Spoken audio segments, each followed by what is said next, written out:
ఓం నమో వెంకటేశాయ. చాలా కాలంగా ఒకళ్ళ గురించి మాట్లాడాలి అనేటువంటి ఇంటెన్షన్ నాకు ఉంది. వాళ్ళు ఎవరు అంటే, తెలంగాణలో మేము కోమట్లు అని పిలుచుకుంటాము, వైశ్యులు అని పిలుచుకుంటాము, సేట్లు అని ముద్దుగా పిలుచుకుంటాము. ఆ తెలంగాణ అవ్వచ్చు, ఆంధ్ర అవ్వచ్చు.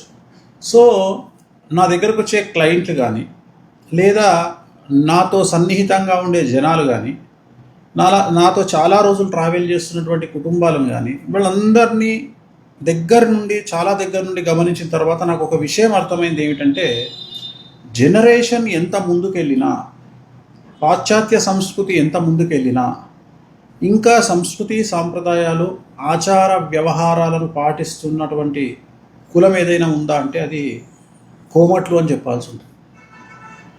ఈ రోజుకు అక్కా చెల్లెళ్ళ పట్ల ఆ అన్నదమ్ములు మెలిగే విధానము, తల్లిదండ్రుల పట్ల ఆ కొడుకులు కూతుర్లు మెలిగే విధానము, అత్తగారితో కోడలు మెలిగే విధానము, ఇవన్నీ కూడా ఆ గౌరవము, వాళ్ళు ఇచ్చేటువంటి మర్యాద, వాళ్ళకు ఉన్నటువంటి భయము, ప్రేమ, ప్రతి ఒక్క విషయంలో వాళ్ళు తినేటువంటి ఫుడ్ ఆచార వ్యవహారాలు, ఏదైతే ఆహారపు ఆచార వ్యవహారాలు ఉన్నాయో, ఆ పండుగకు ఈ పండుగకి చేయాలి, ఈ అట్ల తద్దెకి చేయాలి, లేదా దసరాకి చేయాలి, ఈ టైంకు నోముకోవాలంటే ఈ నోముకోవాలి, తర్వాత ఆ సాంప్రదాయం, ఆ నోములో ప్రత్యేకించినటువంటి వస్తువులు ముత్తైదువులకు దానం ఇవ్వాలి.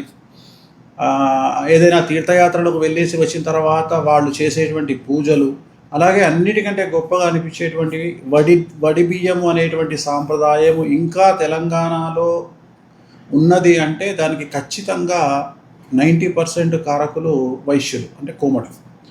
సో అలాగే మీరు చూడండి, కోమట్లు ₹1 వ్యాపారం చేస్తే చాలా చాలా చాలా చాలా అభివృద్ధిలోకి వస్తారు. అంటే ఎక్కడనో మనం రాజస్థాన్ వాళ్ళని తీసుకుంటాం, మార్వాడీస్ని తీసుకుంటాం, బట్ మన సాంప్రదాయంలో తెలుగు రాష్ట్రంలో కోమట్లు అనేవాళ్ళు వాళ్ళు పెట్టే వాళ్ళ వ్యాపారం కానీ, వాళ్ళ నాలెడ్జ్ కానీ చాలా ఎక్స్ట్రీమ్ ఉంటుంది. నా స్నేహితుడు ఉన్నాడు, ఒక స్నేహితుడు అంటాడు,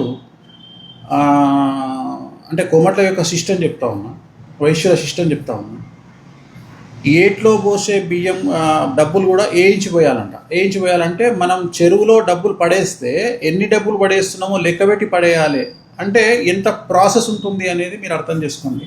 అంటే ఎందుకు చెప్తా ఉన్నానంటే, అక్క చెల్లెళ్ళను, అన్నదమ్ముళ్లను, తల్లిదండ్రులను, వివాహ వ్యవస్థను చాలా వరకు 90% ఇంకా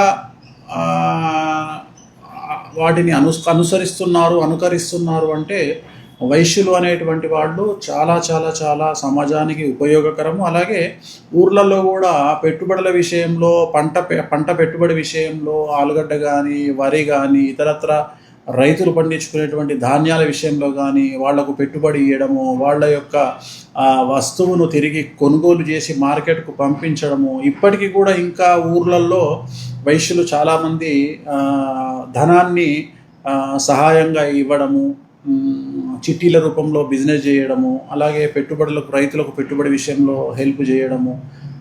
సో ఇవన్నీ చూసిన తర్వాత ఎందుకో నాకు అనిపించింది, ప్రస్తుత దేశ కాలమాన పరిస్థితులు, ప్రస్తుత దేశ కాలమాన పోకడలు, పాశ్చాత్య సంస్కృతి దిశగా మన ప్రయాణము ఎన్ని జరుగుతున్నా ఇంకా వాళ్ళ వల్ల కొన్ని ఆచార వ్యవహారాలు మనం చూస్తున్నందుకు చాలా సంతోషంతో చెప్పాలనిపించి ఈ వీడియో చేస్తా ఉన్నా. ఓం నమో వెంకటేశాయ.